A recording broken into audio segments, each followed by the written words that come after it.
Kuelekea uchaguzi wa klabu ya Real Madrid ambao unaenda kufanyika mwezi wa 6 mwaka huu hapa, mambo yamekuwa mengi sana. Wagombea nafasi za uraisi wanachuana vikali mno. Florentino Perez ambaye ndio rais wa Real Madrid kwa sasa, ambaye anataka kutetea kiti chake, amekutana na upinzani wa hali ya juu kutoka kwa mfanyabiashara maarufu Enrique Riquelme, ambaye na yeye anataka nafasi hiyo, kwamba anaamini yeye ndiye mtu sahihi. Na katika speech zake Enrique Riquelme amezungumza vitu vingi sana. Kwanza amesema Kylian Mbappe sio mtu sahihi wa kuichezea Real Madrid, kwa sababu Madrid tayari wana mtu kama Vinicius Junior ambaye ana uwezo kufanya mara 10 kile anachokifanya Kylian Mbappe. Kingine amesema kwamba Florentino Perez amezeeka kwa sasa, kwa hiyo hawezi kufanya maamuzi ya kuisaidia timu. Cha tatu, anaamini kwamba Jose Mourinho sio kocha sahihi wa kuifundisha klabu ya Real Madrid, na ndio maana mpaka sasa Mourinho hajatangazwa kuwa kocha wa Madrid, japokuwa hatua zilishafikia kama 90%, lakini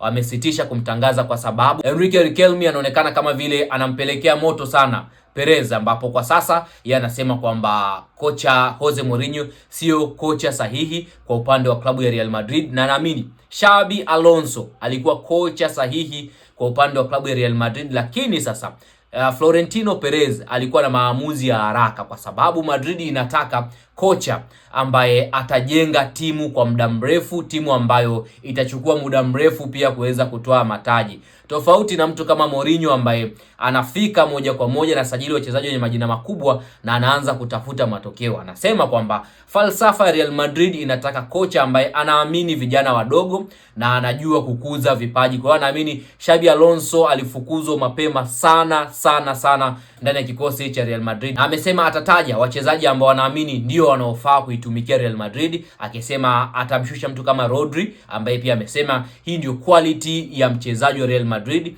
lakini wachezaji wengi zaidi atawataja yeye mwenyewe, kwa sababu kwa sasa wanaelekea kwenye uchaguzi mkuu. Na hizi ni kampeni tu, kwa sababu kila mtu anazungumza cha kwake, lakini mpaka sasa Papa Perez, Florentino ametulia tu, ni kama vile anasikilizia upepo wa Riquelme, na Perez ametulia, haongei chochote. Riquelme ndio mtu ambaye anatoa ahadi nyingi sana kwa mashabiki wa klabu ya Real Madrid, akiamini yeye ndio mtu sahihi wa kuiongoza Real Madrid, kwa sababu yeye ni kijana na ana maono.